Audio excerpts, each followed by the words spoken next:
shame for you, I asked this before, but shame for you is an extraordinary provocation, isn't it, Mr. Murdaugh? Shame for me is an extraordinary provocation. I don't like to be shamed.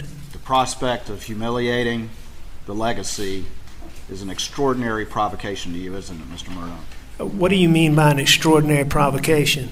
It affects you deeply. It's your biggest concern, is it not? No, that's not my biggest concern. Hello and welcome to True Crime Rocket Science, the most authentic voice in true crime. Did he really feel shame? Was the prosecutor right in suggesting that Alex Murdaugh felt that shame was an extraordinary provocation? In other words, that Murdaugh was driven to extreme acts because he was afraid of reputational damage or damage to his family's legacy. Was that what was really going on? Can I be honest? I don't get that sense about him at all. I don't get the sense that he is... For me, it's more a case of have you no shame? Because he goes onto the stand and he can't even be honest about whether he thinks he's wealthy or successful. He goes onto the stand and he cannot once admit that he lied to anyone's face when he defrauded his clients. When he was lying to seemingly everyone prior to the trial, lying to the jury and the judge during the trial. And think about it, Murdaugh wasn't too ashamed to steal from his own dead housekeeper. He wasn't too ashamed to steal from his best friends and colleagues. He wasn't so ashamed of what Paul had done that he simply paid the piper for something Paul did that was wrong. Instead, he believed he could simply cover up shameful things. That's a totally different attitude to shame. I'm not ashamed, I'll just cover up the thing that is a difficulty here. If we quickly gloss over his backstory of defrauding one person after another, where it was just that, it was just lying and stealing and covering up lying and stealing. But after all that, he wasn't ashamed to then lure Maggie to Moselle and then murder his own son and wife in cold blood. He wasn't ashamed to do that. And then coolly concoct an alibi on the spot. That was something he premeditated. He wasn't too ashamed to premeditate that. He was busily making phone calls as he drove to his mother. He wasn't too ashamed to make his mother an alibi witness. Indirectly, of course, or to push her caregiver kind of into a corner, expecting her to be his alibi in a fraudulent way, or to ask his own housekeeper to lie for him regarding what he was wearing. He wasn't too ashamed to falsely accuse the kids injured or associated with the boat incident of committing the worst crime he had committed. So I do really think it's an interesting question. How well do we know Alex Murdaugh after all? After seeing him testify, after finding out about all the skeletons in the closet, do we ever really have a handle on his criminal psychology? And I think one of the important handles is, does he feel shame? Did he commit this crime because he was ashamed, or was there another reason? If so, what is that other reason? Before we get to that, if you haven't subscribed to the channel, please do. If you have subscribed, welcome to True Crime Rocket Science. I'm sure you're going to find we do things differently here.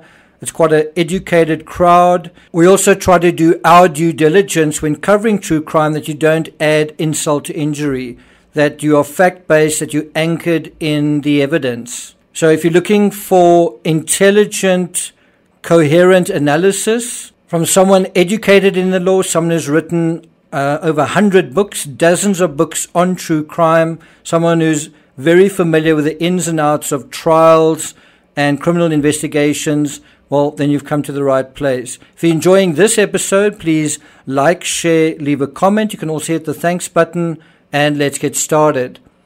So to me, the clearest evidence that Murdaugh has no shame isn't just the length and breadth of his crimes. I mean, it's hundreds of charges that he's facing. Sorry, not hundreds, over 100. It's still a lot. It's also the thousands of hot air balloons filled with the stinky vapors of putrefying lies. This is a guy who seems to lie very easily. But it's not just that. It's the way he snivels and breaks his voice to the cops during the faux 911 call, you know, and also in court where his snot's coming out of his nose and he's dabbing his eyes, is not too ashamed to do a little bit of play acting, or that's what it looks like. And that is not someone who is ashamed. That is someone who's so caught up in his own acting class, certainly the way I'm looking at it.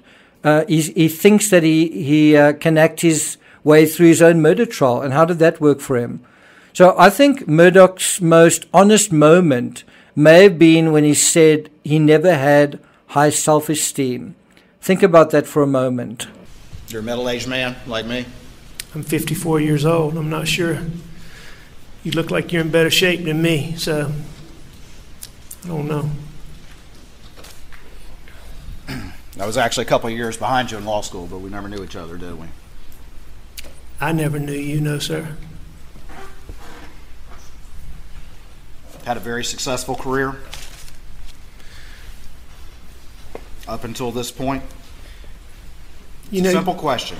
And the answer to that is no, Mr. Waters. I was an addict for more than 20 years.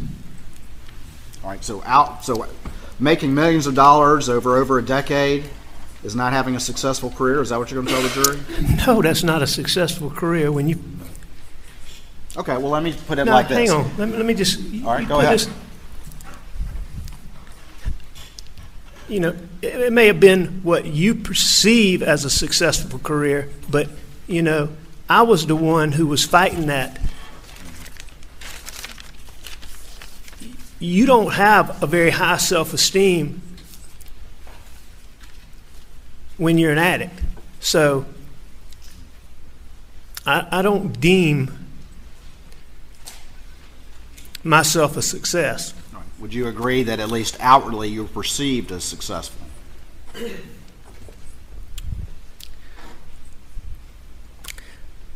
I made a bunch of money, if that's what you're wanting to get at. No, I'm actually asking about the perception. You were perceived as a prominent, I tried powerful to be. Lawyer. How I was perceived, You were president of the trial lawyers. I sure tried to be. And I think this is a very important aspect. You know, he's the middle child, and he isn't a particularly good-looking man for much of his life. He's, excuse me for saying this, but Porky Pig comes to mind. He's sort of overweight. He's pink-looking in some ways. He's very sort of chubby. And life is very easy. And you may think that he's very happy, but by his own admission there, and his voice does seem to break in an authentic way. It's not that sort of yodeloi thing, you know, where his voice breaks when he does the 911 call. This is where it actually seems to be genuine. And you can play that back a couple of times. Okay, well, let me put it like this. Hang on. Let me just... All right, go ahead. You know, it may have been what you perceive as a successful career, but, you know, I was the one who was fighting that. You don't have a very high self-esteem when you're an addict. I also think you don't have a very strong sense of taking responsibility for anything when you're an addict, or when you have low self-esteem. When you have low self-esteem, you can't take accountability. So what do you think? Do you think this was Murdaugh's most honest moment when he said he never had high self-esteem? I think he's wily, I think he has guile, but I do get the sense that his private sense of self is a teetering blob of blubbering insecurity. And if you dismissive of that, if you think you don't take that so seriously, I think one's got to look at his sons when they were young kids. And we're going to do that. We're going to look at the way they treated other people. And did that insecurity in some ways infect Buster and Paw Paw? I also think in a general sense, people who lie because they are insecure. They can't deal with the truth. They don't think that the truth can stand up on its own, so they lie. I think he does have a sense of pride, but it's a hollow pride, but somehow I think he struggled with feelings of emptiness, which are often associated with entitlement. I think Robert Durst had the same problem. He seemed to find meaning in life. He seemed to get a kick out of life by taking advantage and conning those around him who he considered lesser mortals. He may have done this maybe because he felt he was forced to do it in the beginning, but later on he felt, wow, this is actually fun. I'm enjoying this. He gets a sense of imminence, well, a sadistic imminence from doing this.